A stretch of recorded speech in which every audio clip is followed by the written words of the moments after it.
Dans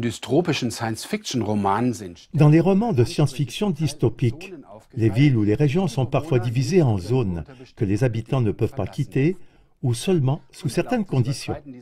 Le franchissement non autorisé des limites de ces zones est généralement sanctionné par des peines drastiques. Il s'agit souvent, dans ces fictions, de tenir les ouvriers ou les habitants les plus pauvres à l'écart du territoire des riches et des privilégiés. Oxford, la capitale du comté d'Oxfordshire, en Angleterre, a été rattrapée par ces fantasmes d'avenir. Ici, on souhaite diviser la ville en 6 zones de 15 minutes grâce à des filtres de circulation et réduire de manière ciblée les déplacements des habitants entre ces zones.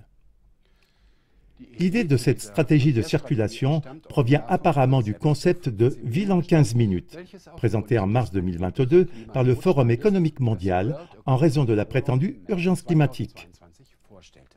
Ce concept repose sur les idées du professeur de mathématiques Carlos Moreno, selon lequel toutes les installations importantes doivent être accessibles en 15 minutes maximum sans voiture. Au lieu de la voiture, c'est désormais le vélo qui doit être mis en avant. À première vue, cela semble être une bonne chose, puisque toutes les infrastructures nécessaires à la vie se trouvent à proximité et qu'il n'est pas nécessaire de parcourir de longues distances. Mais de tels concepts deviennent inquiétants lorsque la mobilité des habitants en est réduite. Et c'est précisément ce que prévoient les autorités d'Oxford. À partir de 2024, des caméras spéciales appelées Traffic Filter surveilleront les frontières entre les zones, soi-disant pour réduire le trafic. Si un véhicule passe par le filtre, la caméra lit la plaque d'immatriculation et, s'il n'a pas d'autorisation d'exception ou de séjour, une contravention est envoyée au fauteur. Les bus et les taxis peuvent passer librement, et à pied ou à vélo, le passage de la frontière est encore autorisé sans amende. Les habitants de la ville peuvent demander une autorisation spéciale, ce qui leur permet alors de passer plus souvent par les filtres. Les habitants des communes environnantes peuvent, après en avoir fait la demande, passer les filtres jusqu'à 25 jours en toute impunité. La ville s'efforce de minimiser la chose et argumente. L'objectif est de réduire le volume du trafic et les embouteillages, de rendre les bus plus rapides et plus fiables.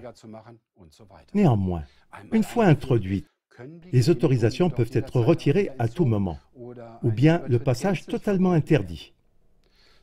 Étant donné que dans les villes de 15 minutes, il n'est officiellement pas nécessaire de parcourir de longues distances, les réglementations spéciales seront par la suite difficiles à justifier pour les habitants.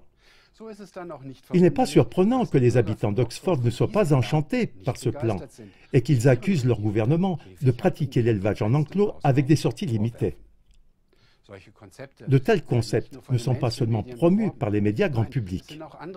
Ainsi, d'autres villes du monde, comme Canterbury, Brisbane et Melbourne, sont également séduites par l'idée.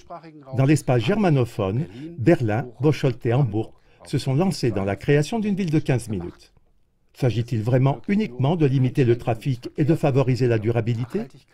Ou est-ce que, sous le prétexte de la protection du climat, on installe ici un état de surveillance qui limite le rayon de déplacement des habitants pour les contrôler ensuite de manière totalitaire?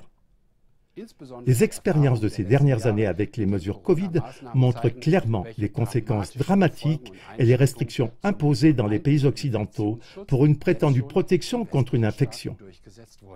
Une fois que de tels systèmes de surveillance sont installés, cela ouvre d'autres possibilités et la porte est grande ouverte à toutes sortes d'abus. Ceux qui parlent de ville en 15 minutes devraient donc aussi mentionner tout le potentiel que peut entraîner la mise en œuvre dictatoriale d'une idée qui pourrait sembler bonne en soi.